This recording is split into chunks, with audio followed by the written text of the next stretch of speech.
नमस्कार।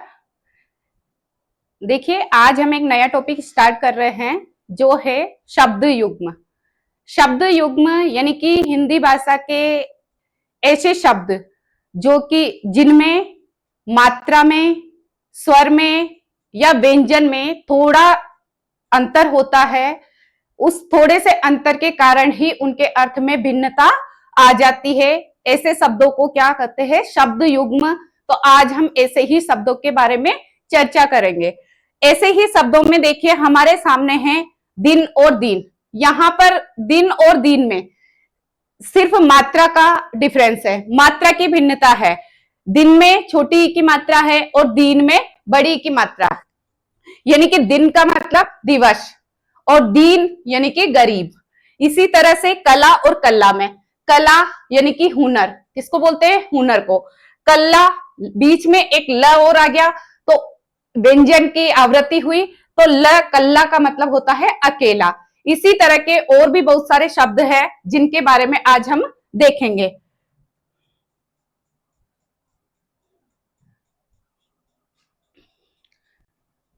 सबसे पहले हमारे सामने है, देखिए, आसक्त, आशक्त, अस्त्र और शस्त्र। आसक्त, देखिए आसक्त, आसक्त का अर्थ क्या होता है? आसक्त यानी कि आकर्षित। क्या होता है? आकर्षित। आकर्षित या अनुरक्त। अनुरक्त। यहां पे है अशक्त। अशक्त किसको बोलते हैं? जिसमें शक्ति नहीं होती, यानी कि निर्बल। इसी तरह से अस्त्र और शस्त्र। अस्त्र कौन सा होता है? हाथ से फेंक करके चलाया जाने वाला हथियार। अस्त्र का मतलब क्या होता है? हाथ से फेंक कर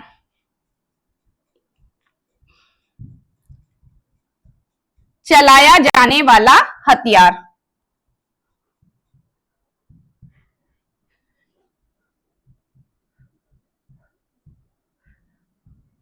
हथियार, उसको तो क्या बोला जाता है? अस्त्र यानी कि तीर। शस्त्र, हाथ में रखकर चलाया जाने वाला हथियार, वो क्या होता है? शस्त्र। हाथ में रखकर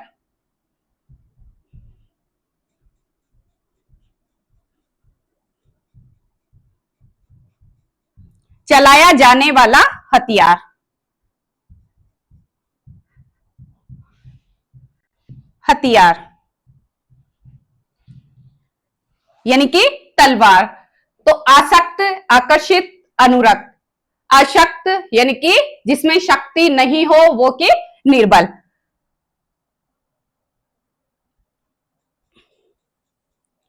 इसके बाद देखिए नेक्स्ट है हमारे सामने अग, अघ और अज्ञ।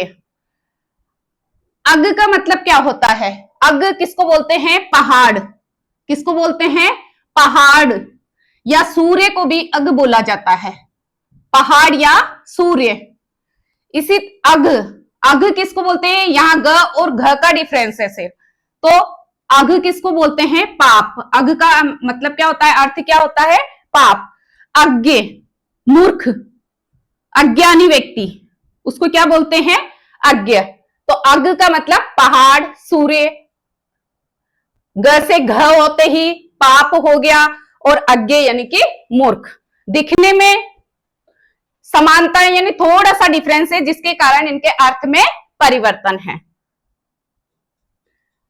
आहर और आहार। कभी कभी हम क्या होता है कि मात्रा लगाना भूल जाते हैं, तो मात्रा की वजह से ही अर्थ में क्या हो गया? परिवर्तन। आहार, आहार किसको बोलते हैं? भोजन। आहार यानी कि भोजन। आहर, आहर का अर्थ क्या होता है? आहर यानी कि नाला या गड्ढा, नाला, छोटा नाला जो होता है उसको बोला जाता है आहर। तो एक किसकी वजह से परिवर्तन हुआ? आपकी मात्रा नहीं है। आहर और आहर में किसका? सिर्फ मात्रा का अंतर है। इस कारण से इनके अर्थ में परिवर्तन देखने को मिल रहा है। अंश और अंश, हम कभी कभी सोचते हैं कि इस समय और इस समय क्या मतलब, तो क्या है, ये भी सही है और ये भी सही है, लेकिन अंश और अंश, अंश और अंश, अंश का मतलब यहां पर ये वाला स करते ही कंधा, क्या अर्थ निकल गया इसका, कंधा। और अंश यानी कि भाग, हिस्सा। इसी तरह से अर्चन और अर्जन, अर्चन पूजा, अर्चन का मतलब क्या होता है, पूजा, और अर्जन यानी कि संग्रह, इकट्ठा करना, उसको क्या, अर्जित, अर्जन करना, अर्चन पूजा अर्चना करने को, अंश भाग, अंश कंधा। नेक्स्ट देखिए, आयश,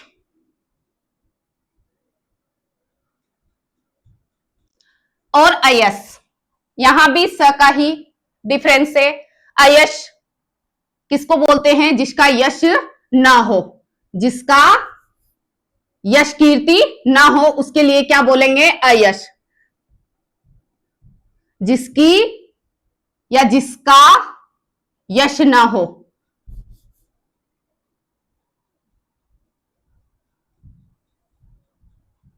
ना हो या कीर्ति ना हो, उसके लिए क्या बोलेंगे, अयश।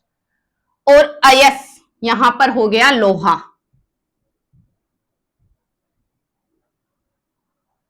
अचीर और अजीर, अचीर यानी कि शीघ्र, अचीर यानी कि शीघ्र, और अजीर, अजीर आंगन, क्या होता है, अजीर आंगन। और अजर, जो बूढ़ा ना हो उसके लिए क्या बोला जाता है, अजर, जो बूढ़ा ना हो, जो बूढ़ा ना हो उसके लिए क्या बोलेंगे, ना हो, या फिर देवता को भी अजर बोला जाता है, देवता के लिए भी। तो इसी तरह से अचीर शीघ्र, अजीर आंगन, और अजर यानी कि जो बूढ़ा ना हो। अंब और अंबु, अंब किसको बोलते हैं, माता, किसके लिए आता है, माता, और अंबु जल, अंबु का मतलब जल। अमल, अम्ल, सिर्फ यहां पर पूरा व्यंजन है, यहां पर पूरा है और यहां पर अधूरा, यहां म पूरा है और यहां पर व्यंजन है, यानी कि इसमें स्वर मिला हुआ नहीं है। तो अमल यानी कि स्वच्छ, अमल का मतलब क्या होता है, स्वच्छ। और अम्ल, खटास, खट्टा, उसको बोला जाता है अम्ल। अकथ और अथक, अकथ और अथक, अकथ जिसके बारे में कहा न जा सके उसको बोलेंगे अकथ, जिसके बारे में कहा न जा सके।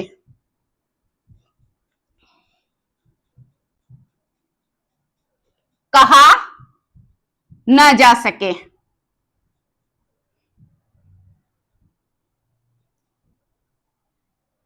और अथक, जो थके नहीं, जो थके नहीं।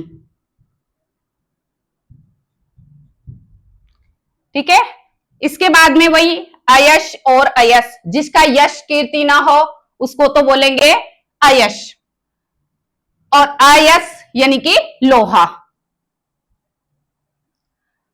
नेक्स्ट है हमारे सामने अस्सी और अस्सी। अस्सी किसको बोलते हैं, अस्सी तलवार, तलवार किसके लिए बोला जाता है, अस्सी यानी कि तलवार। और अस्सी क्या है, एक संख्या, एक संख्या। अस्सी क्या है, एक संख्या, 80 जिसको बोलते हैं।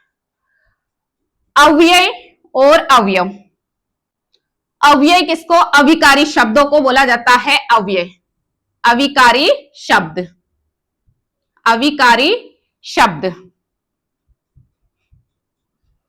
और अवयव अंग, शरीर के अलग अलग अंग अवयव। इसी तरह से अमूल और अमूल्य, अमूल जिसमें जड़ ना हो, जड़ रहित जो होता है उसको बोला जाता है अमूल। अमूल्य जिसका कोई मूल्य ना हो, यानी कि जो अनमोल चीज होती है उसके लिए क्या आता है? अनमोल। जिसका मोल भाव हम नहीं लगा सकते, ऐसी अनमोल चीज होती है, उसके लिए लिखा जाता है अमूल्य। और अमूल यानी कि जड़ रहित। अरक और अर्क, अरक र यहां पे पूरा और अर्क के ऊपर। अरक का मतलब क्या होता है? रस या सख्त। क्या बोला जाता है? रस या सख्त। अरक उसको भी बोलते हैं, शराब की एक शराब होती है उसके लिए भी अरक आता है। अर्क यानी कि सूर्य। इसी तरह से अगध और अंगद। अगध निरोग, किसके लिए बोला जाता है? अगध निरोग। और अंगद, कौन था अंगद? बालिका पुत्र। अंगद बालिका पुत्र। इसी तरह से अतप और आतप। अतप यानी कि जो तपा नहीं है, यानी कि ठंडा।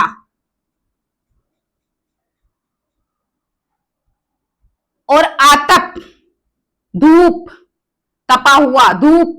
धूप क्या बोला जाता है? आतप को धूप। ठंडा, आतप यानी कि ठंडा, आतप यानी कि धूप। इसी प्रकार से अचल और अंचल। अचल किसको बोला जाता है? पर्वत। किसके लिए आता है अचल? पर्वत। और अंचल यानी कि क्षेत्र के लिए भी बोला जाता है। क्षेत्र है, इलाका है, या फिर आंचल, आंचल के लिए भी बोला जाता है अंचल, आंचल। तो इसी तरह देखो, अमूल का मतलब हो गया जड़ रहित, अमूल्य हो गया अनमोल। अरक और अर्क में अर्क का मतलब होता है रस, और अर्क का मतलब हो गया सूर्य। अगध और अंगद, सिर्फ अनुस्वार का डिफरेंस आया।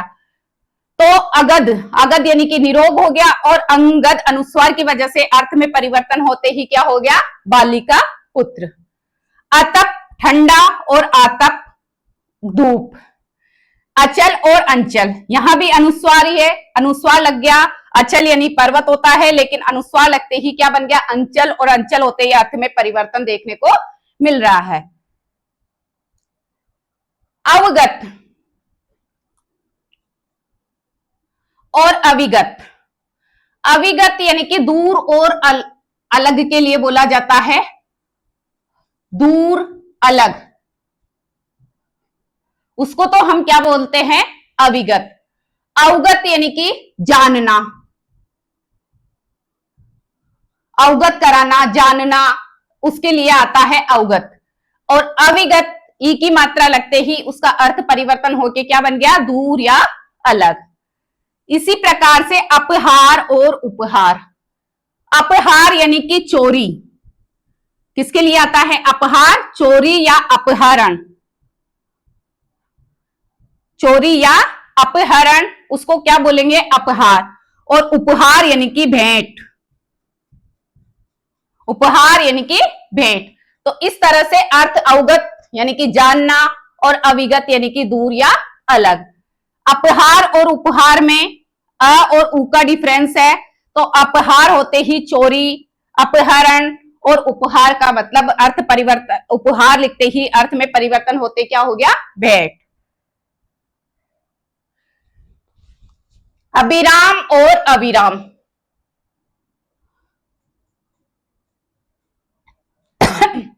अभिनय अविनय, अंधकारी अंधकारी, अनुराग और विराग। अभिराम का मतलब क्या होता है? सुंदर। अभिराम का मतलब क्या होता है? सुंदर। और अविराम यानी कि बिना विराम के लगातार चलते रहो, उसके लिए क्या बोलेंगे? अविराम यानी कि लगातार, रुकना नहीं है। उसके लिए क्या बोलेंगे? अविराम। अभिनय किसको बोला जाता है? अभिनय यानी कि नाटक। अभिनय का अर्थ क्या होता है? नाटक। और अविनय, अपने साथ में कोई अविनय कर रहा है यानी कि धृष्टता कर रहा है, धृष्टता। इसी प्रकार से अंधकारी और अंधकारी, छोटी ई की मात्रा और बड़ी ई की मात्रा, इतना सा डिफरेंस है। अंधकारी किसको? महादेव के लिए आता है अंधकारी शब्द। किसके लिए? महादेव शंकर के लिए आता है अंधकारी। और अंधकारी होते ही भैरव राग, भैरव राग, भैरव राग। अनुराग, जिसके अंदर हमारा राग हो, मन हो, उसके लिए क्या आता है?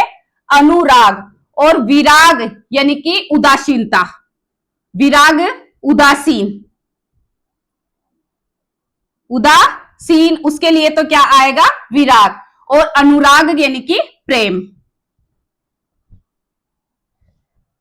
अगला देखिए, अयुक्त और आयुक्त, अयोग और आयोग। अयुक्त, अयुक्त किसके लिए आता है? जो युक्त ना हो, उपयुक्त ना हो, अनुचित। अयुक्त का अर्थ क्या होता है? अनुचित, अनुचित। और आयुक्त, आयुक्त किसको बोला जाता है? कमिश्नर, कमिश्नर, उसको बोलेंगे आयुक्त। अयोग और आयोग, अयोग योग रहित, योग रहित जो होगा उसके क्या बोलेंगे? अयोग, योग के बिना। आयोग कमीशन, आयोग का मतलब क्या होता है? कमीशन। अब अ और आ, यहां पे अस्वर है और यहां पर आ स्वर है। इसी तरह से यहां भी अस्वर है और यहां आ स्वर है, यानी कि अ और आ स्वर की भिन्नता है, जिसके कारण इनके अर्थ में परिवर्तन है।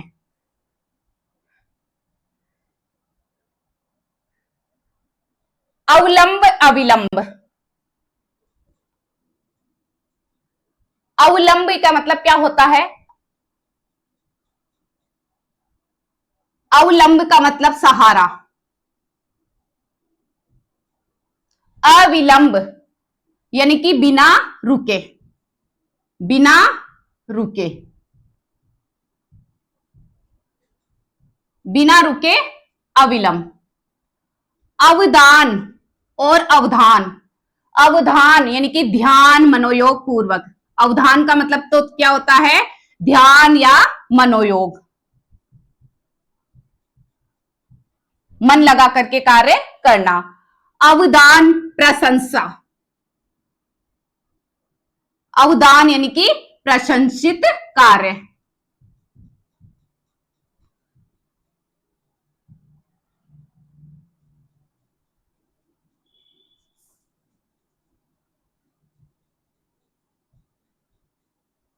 प्रशंसित कार्य या करना, वो अवदान। अवरोध और अविरोध, अवरोध यानी कि रुकावट, अवरोध का मतलब क्या होता है? रुकावट। अविरोध विरोध करना, किसी कार्य को रोकना, विरोध करना। अवधि और अवधि, अवधि और अवधि, अवधि समय सीमा, अवधि का मतलब क्या होता है? समय सीमा। और अवधि बड़ी की मात्रा होते ही हिंदी की एक भाषा बोली, हिंदी की एक बोली है जिसका नाम क्या है? अवधि, एक बोली। तो अवलंब यानी कि सहारा, और अविलंब बिना रुके, देर किए, बिना देर किए।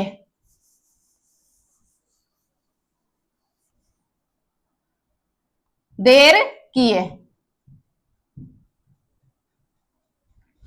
अवदान यानी कि प्रशंसित, प्रशंसा करना। अवधान यानी कि ध्यान, मनोयोग। अवरोध रुकावट और अविरोध विरोध करना। अवधि समय सीमा, उसके लिए तो अवधि छोटी की मात्रा वाला आता है और अवधि इस तरह से लिखते ही अवधि यानी कि हिंदी की एक बोली। नेक्स्ट देखिए शिविर शिखर। शिवी कौन था? एक राजा का नाम। शिवी एक राजा, शिवी नाम का एक राजा। शिविर छावनी, छावनी जगह जो होती है उसके लिए शिविर। शिखर चोटी,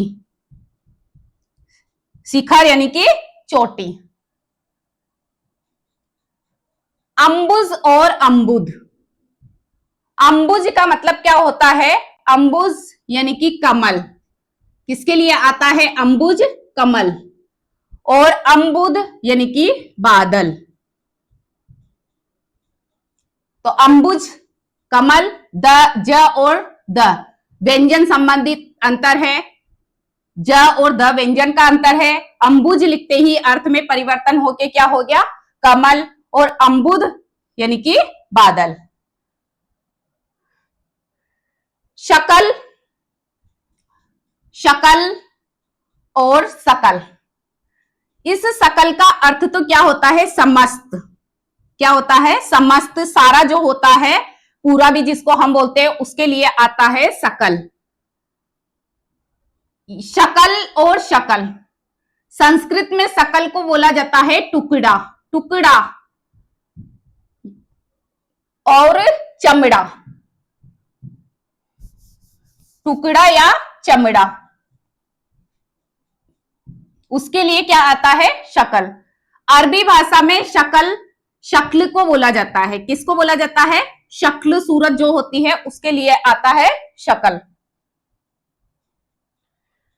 स्रोत और स्रोत, पर बिंदी नहीं, अनुस्वार नहीं है। स्रोत का मतलब क्या होता है? कान, किसके लिए आता है स्रोत? कान। और स्तोत्र, स्रोत यानी कि झरना, झरना या फिर उद्गम, उद्गम इसको बोला जाता है स्रोत। इसी तरह से श्रवण और श्रवण, श्रवण सुनना, सुनना या कान के लिए भी श्रवण का प्रयोग करते हैं। श्रवण भिक्षु, क्या होता है श्रवण? भिक्षु, बौद्ध, इसके लिए क्या आता है? श्रवण। सप्त और सप्त, सप्त तो क्या है? सात, एक संख्या है जिसको बोला जाता है सात, सप्त। शब्द क्या है? शब्द जिसको शाप दिया जाए उसके लिए क्या आता है? शब्द, जिसको शाप दिया जाए, शाप दिया गया हो, उसके लिए क्या बोला जाता है? शब्द। और सप्त यानी कि सात। शची, सूची और सूची एक जैसे ही है, थोड़ा बहुत डिफरेंस है, मात्रा का है यहाँ पर शु समय है और शची और सची इस तरह से भी लिखा जाता है। सची इंद्र की पत्नी, कौन थी? इंद्र की पत्नी शची। सूची, शुचि यानी कि पवित्र, शुचि किसको बोला जाता है? पवित्र, शुचि। और सूची, सूची जो होता है वो होती है नामावली, नामों की इनकी जो लिस्ट होती है, जिसको लिस्ट भी हम बोलते हैं, उसके लिए क्या आता है? सूची। सूची यानी कि पवित्र, शची यानी कि इंद्र की पत्नी। इसी तरह से शब्द जिसको शाप दिया जाता है, दिया गया हो, उसके लिए क्या बोला जाएगा? शब्द। और सप्त यानी कि सात संख्या। इसी तरह से देखिए एक जैसे ही है, मात्रा का अंतर है। हरि, हरि, हर, हंस और हर्ष। हरि किसके लिए आता है? हरि विष्णु। किसको बोला जाता है? विष्णु के लिए क्या आता है? हरि। हरि हरे रंग की। हरि का मतलब क्या होता है? हरे रंग की। जो वस्तु होगी, जो हरे रंग का होगा, उसके लिए क्या बोलेंगे? हरे रंग की। और हर किसको बोला जाता है? महादेव। महादेव के लिए आता है हर, शंकर महादेव। हंस और हंस, अनुस्वार और चंद्र बिंदु। इस हंस का मतलब क्या करेंगे? हंसना। हंस यानी कि क्या होता है? हंसना। और हंस क्या है? एक पक्षी का नाम है। हंस क्या है? एक पक्षी जो है हंस। लेकिन हंस, हंस होते ही, चंद्र बिंदु लगाते ही उसका अर्थ क्या निकल गया? हंसना।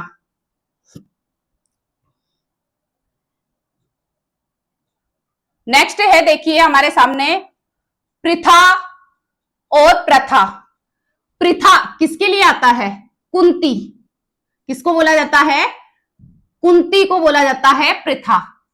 लेकिन प्रथा, प्रथा होते ही अर्थ में परिवर्तन होके क्या अर्थ, रीति रिवाज जो होते हैं उसके लिए आता है प्रथा।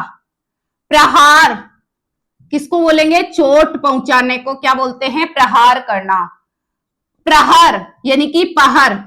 3 घंटे का एक पहर होता है। कितने घंटे का? 3 घंटे का एक पहर होता है। यानी कि 24 घंटे के में कितने पहर हुए? 8। पण, पण किसके लिए आता है? पण मूल्य। पण का मतलब क्या होता है? मूल्य। पर्ण, पर्ण का मतलब क्या हो गया? पत्ता। पत्ते के लिए आता है पर्ण। प्रण, प्रतिज्ञा। क्या होता है? प्रण यानी कि प्रतिज्ञा। प्राणी, जीव। हम सब क्या है? प्राणी यानी कि जीव। पानी, पानी होते ही अर्थ में क्या परिवर्तन आया? अर्थ क्या हो गया? हाथ।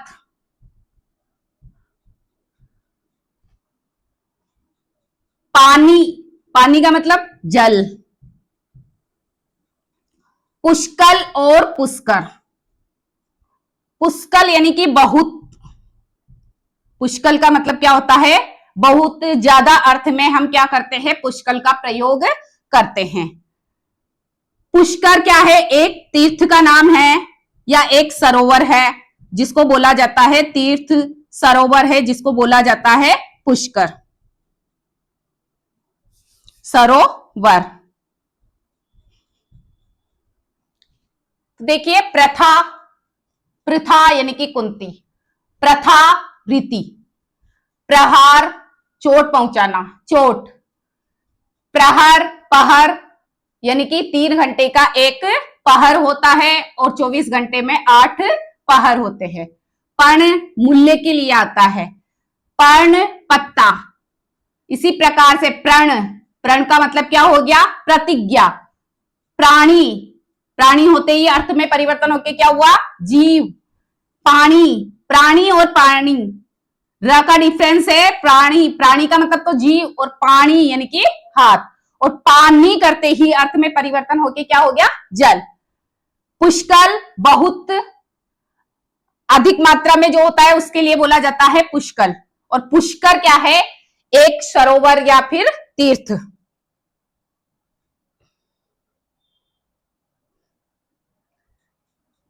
परिच्छद और परिच्छेद। परिच्छेद, परिच्छेद का मतलब तो होता है विभाग, अलग अलग भाग में बांटना, उसको तो हम बोलेंगे परिच्छेद। परिच्छद, परिच्छद किसको बोला जाता है? वस्त्र। वस्त्र या फिर ढांकने की वस्तु, ढांकने का जो कपड़ा होता है उसको क्या बोला जाता है? परिच्छद बोला जाता है। यानी कि ढांकने का वस्त्र, ढांकने का कपड़ा। प्रसाद और प्रासाद। प्रसाद कृपा, प्रसाद का अर्थ क्या होता है? कृपा करना, कृपा। लेकिन प्रासाद होते ही आ स्वर आते ही प्रासाद यानी कि महल। क्या अर्थ हो गया? महल। प्रेषित, प्रोषित, प्रेक्षित। प्रेषित का मतलब क्या होता है? भेजा गया। क्या होता है अर्थ? भेजा गया। प्रेषित यानी कि भेजा गया। प्रोषित, प्रवास करने वाला। प्रोषित का मतलब क्या होता है? प्रवास करने वाला।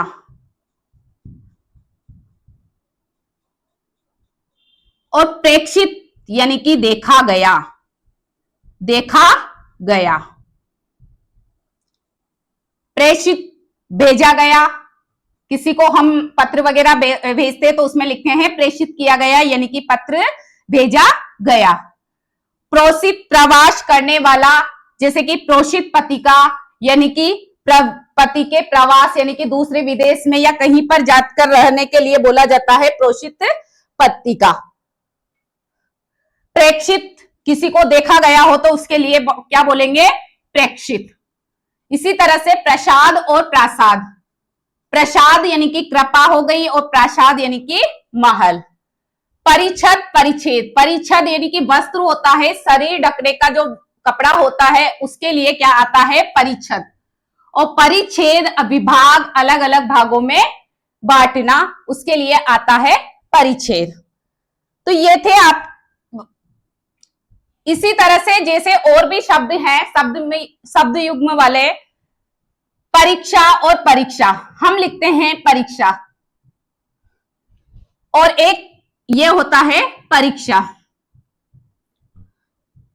परीक्षा, परीक्षा किसके लिए आता है? परीक्षा का मतलब क्या होता है? कीचड़, गीला कीचड़, गीला कचरा जो होता है उसके लिए क्या बोला जाता है? परीक्षा बोला जाता है। लिखने में अधिकतर यही लिखा जाता है, लेकिन ये गलत है। इसका ये परीक्षा नहीं है, इसका अर्थ क्या होता है? कीचड़ या गीला कचरा। परीक्षा का मतलब होता है जो हम इम्तिहान देते हैं, जो जांच की जाती है, तो परीक्षा का मतलब होता है जांच, और ये परीक्षा जो होती है उसका मतलब होता है कीचड़। तो इस प्रकार के बहुत सारे शब्द हैं जिनको हम अगली क्लास में देखेंगे। आज के लिए धन्यवाद।